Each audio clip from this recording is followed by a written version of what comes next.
Hi guys, it's Britt, and I have a review for you guys today per request of Stripped Cover Lit.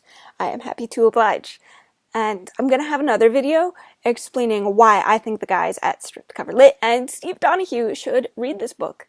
But first, I'm gonna give you guys a review, and I will link that video somewhere, whether that be in the description below or up here. But anyway, the premise of this book is Blue Sergeant comes from a family of psychics, and she has always grown up knowing that if she kisses her true love, he will die.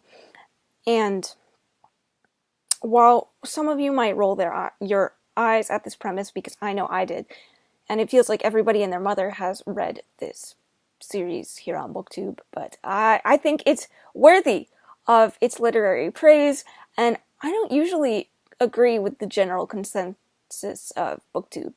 But anyway, Blue Sergeant comes from a family of psychics, as I said, and she has been told that she will kill her true love with a kiss.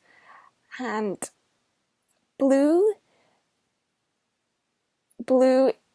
amplifies her family's psychic abilities. So when St. Mark's Eve rolls around, her aunt actually comes into town. Her Aunt Neve comes into town, and on St. Mark's Eve, which is when the spirits of the people who will die within the next year all come together. And Blue, who is not psychic, and so she can't usually see these spirits, she is very shocked when she comes across a spirit of a boy that attends this private school named Aglionby. It's a private school, so there's a lot of rich kids in this book. But Blue and her family are not all that well off. They're not wealthy. They survive basically on their psychic abilities and making predictions for people.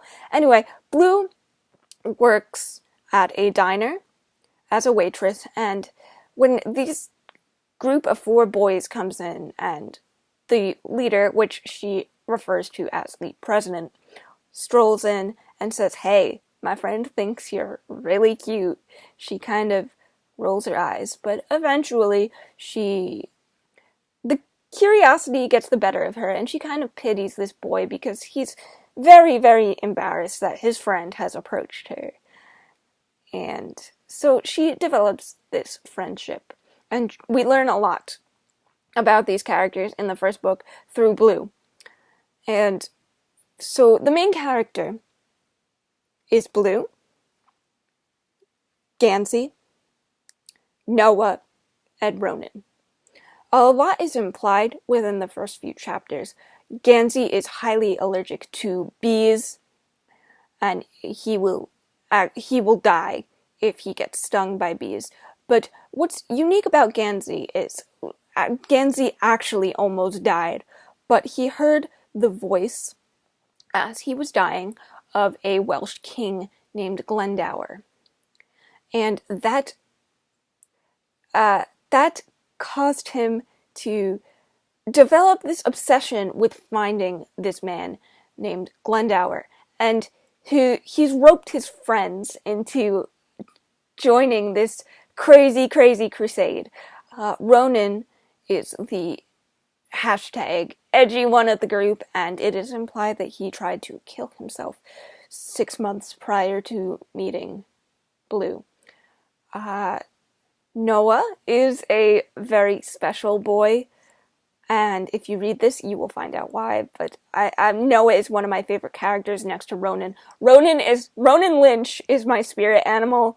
So yeah, but anyway, she meets these boys, and they also rope her into this mission of finding Glendower.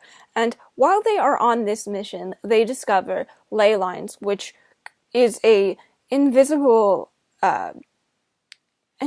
connection that kind of connects everything in Henrietta on a spiritual level. And through the ley lines, they actually discover this mystical forest.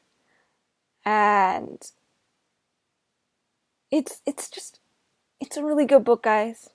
And I'm gonna make another video explaining why I think the guys at Strip Cover Lit, and if I can convince Steve Donahue to read it as well, because it is categorized as a young adult novel, but I'm going to explain why I think it should be categorized in a different way. And I don't have the literary knowledge that Steve Donahue has, but if he can correct me if I'm wrong, and that's fine. And until next time, guys, I love you, and I'll see you in the next video. Bye.